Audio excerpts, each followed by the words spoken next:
ರಿಥಮ್ ಕನ್ನಡಕ್ಕೆ ಸ್ವಾಗತ. ದಿನದ ಪ್ರಮುಖ ಸುದ್ದಿಗಳು. ಆಂಧ್ರ ಪ್ರದೇಶದ ಉಪಮುಖ್ಯಮಂತ್ರಿ ಪವನ್ ಕಲ್ಯಾಣ್ ಅವರ ಜನಸೇನಾ ಪಕ್ಷಕ್ಕೆ ಚುನಾವಣಾ ಆಯೋಗ ಅಧಿಕೃತವಾಗಿ ಮಾನ್ಯತೆ ಪಡೆದ ರಾಜಕೀಯ ಪಕ್ಷ ಸ್ಥಾನಮಾನವನ್ನು ನೀಡಿದೆ. ಈ ಕುರಿತು ಪಕ್ಷವು ಬುಧವಾರ ಸಾಮಾಜಿಕ ಮಾಧ್ಯಮವಾದ ಎಕ್ಸ್ನಲ್ಲಿ ಈ ಘೋಷಣೆ ಮಾಡಿದೆ. ಚುನಾವಣಾ ಆಯೋಗವು ಕಾಯ್ದಿರಿಸಿದಂತೆ ಪಕ್ಷವು ಈಗ ಪಕ್ಷದ ಶಾಶ್ವತ ಅಧಿಕೃತ ಚುನಾವಣಾ ಚಿಹ್ನೆಯಾಗಿ ಗಾಜಿನ ಲೋಟವನ್ನು ಹೊಂದಿದೆ. ಈ ಮಾನ್ಯತೆಯ ಬಗ್ಗೆ ಮಂಗಳವಾರ ಪತ್ರದ ಮೂಲಕ ಸಂವಹನ ನಡೆಸಲಾಗಿದೆ ಎಂದು ಜನಸೇನಾ ಪಕ್ಷ ಬಹಿರಂಗಪಡಿಸಿದೆ. 76ನೇ ಗಣರಾಜ್ಯೋತ್ಸವದ ಮೆರವಣಿಗೆಯಲ್ಲಿ ವಿವಿಧ ರಾಜ್ಯಗಳು, ಕೇಂದ್ರಾಡಳಿತ ಪ್ರದೇಶಗಳು ಮತ್ತು ಕೇಂದ್ರ ಸಚಿವಾಲಯಗಳಿಂದ ಒಟ್ಟು 26 ಟ್ಯಾಬ್ಲೋಗಳು ದೇಶದ ವೈವಿಧ್ಯತೆ ಮತ್ತು ಸಾಂಸ್ಕೃತಿಕ ಒಳಗೊಳ್ಳುವಿಕೆಯನ್ನು ಪ್ರಸ್ತುತಪಡಿಸಲಿವೆ. ಈ ಬಾರಿಯ ಟ್ಯಾಬ್ಲೋಗಳ ಥೀಮ್ ಸ್ವರ್ಣ ಭಾರತ, ವಿರಾಸತ್ ಔರ್ ವಿಕಾಸ್ ಎಂಬುದಾಗಿದೆ. ಈ ಪೆರೇಡ್ನಲ್ಲಿ 16 ರಾಜ್ಯಗಳು ಮತ್ತು ಕೇಂದ್ರಾಡಳಿತ ಪ್ರದೇಶಗಳ ಟ್ಯಾಬ್ಲೋಗಳು ಜೊತೆಗೆ 10 ಸಚಿವಾಲಯಗಳು ಮತ್ತು ಇಲಾಖೆಗಳು ಟ್ಯಾಬ್ಲೋಗಳು ಇರಲಿವೆ.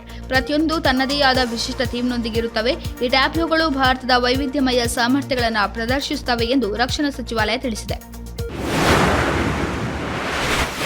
ಅಮೆರಿಕದ ನೂತನ ಕಾರ್ಯದರ್ಶಿ ಮಾರ್ಕೊ ರೂಬಿಯೋ ಮತ್ತು ಡಾ ಜೈಶಂಕರ್ ನಡುವಿನ ದ್ವಿಪಕ್ಷೀಯ ಸಭೆಯು ಟ್ರಂಪ್ ಅಧಿಕೃತವಾಗಿ ಅಧಿಕಾರ ವಹಿಸಿಕೊಂಡ 1 ಗಂಟೆಯೊಳಗೆ ನಡೆದಿದೆ. ಹಿಂದಿನ ಯಾವುದೇ ಹೊಸ ಯುಎಸ್ ಆಡಳಿತದ ಮೊದಲ ವಿದೇಶಿ ನಾಯಕರ ಸಭೆಯು ಸಾಂಪ್ರದಾಯಿಕವಾಗಿ ಅದರ 2 ನೆರೆಯ ದೇಶಗಳಾದ ಕೆನಡಾ ಮತ್ತು ಮೆಕ್ಸಿಕೋದೊಂದಿಗೆ ಅಥವಾ ಅದರ ನ್ಯಾಟೋ ಮಿತ್ರ ರಾಷ್ಟ್ರಗಳೊಂದಿಗೆ ನಡೆಯುತ್ತಿತ್ತು. ಎಡಗೈ ಸ್ಪಿನ್ನರ್ ವರುಣ್ ಚಕ್ರವರ್ತಿ ನೇತೃತ್ವದ ಬೌಲರ್ಗಳ ಶಿಸ್ತುಬದ್ಧ ಬೌಲಿಂಗ್ ದಾಳಿ ಹಾಗೂ ಆರಂಭಿಕ ಬ್ಯಾಟರ್ ಅಭಿಷೇಕ್ ಶರ್ಮಾ ರನ್ 34 ಎಸೆತ 5 ಬೌಂಡರಿ 8 ಸಿಕ್ಸರ್ ಅರ್ಧಶತಕದ ಕೊಡುಗೆಯ ನೆರವಿನಿಂದ ಮೊದಲ ಟಿ20 ಪಂದ್ಯದಲ್ಲಿ ಟೀಂ ಇಂಡಿಯಾವು ಇಂಗ್ಲೆಂಡ್ನ ಕ್ರಿಕೆಟ್ ತಂಡವನ್ನು 7 ವಿಕೆಟ್ಗಳ ಅಂತರದಿಂದ ಸುಲಭವಾಗಿ ಮಣಿಸಿತು. ಈ ಗೆಲುವಿನ ಮೂಲಕ 5 ಪಂದ್ಯಗಳ ಸರಣಿಯಲ್ಲಿ 1-0 ಮುನ್ನಡೆ ಪಡೆಯಿತು.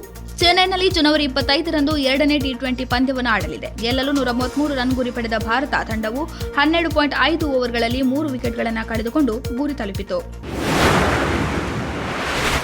ಮರಾಠ ಸಾಮ್ರಾಜ್ಯದ ಮಹಾನ್ ಸಾಮ್ರಾಟ ಛತ್ರಪತಿ ಸಂಭಾಜಿ ಮಹಾರಾಜ್ ಕುರಿತಾದ ಕಾದಂಬರಿ ಆಧಾರಿತ ಚಾವಾ ಟ್ರೈಲರ್ ಬಿಡುಗಡೆಯಾಗಿದೆ. ನಟ ವಿಕ್ಕಿ ಕೌಶಲ್ ಅವರ ನಟನೆಯ ಚಾವಾ ಸಿನಿಮಾದ 3 ನಿಮಿಷದ ಟ್ರೈಲರ್ ಬಿಡುಗಡೆಯಾಗಿದೆ.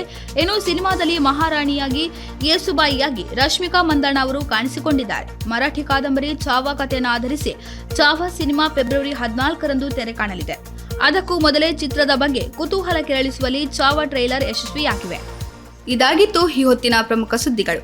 ಇನ್ನಷ್ಟು ಹೆಚ್ಚಿನ ವಿಚಾರಗಳಿಗಾಗಿ ವೀಕ್ಷಿಸಿ ರಿಥಮ್ ಕನ್ನಡ.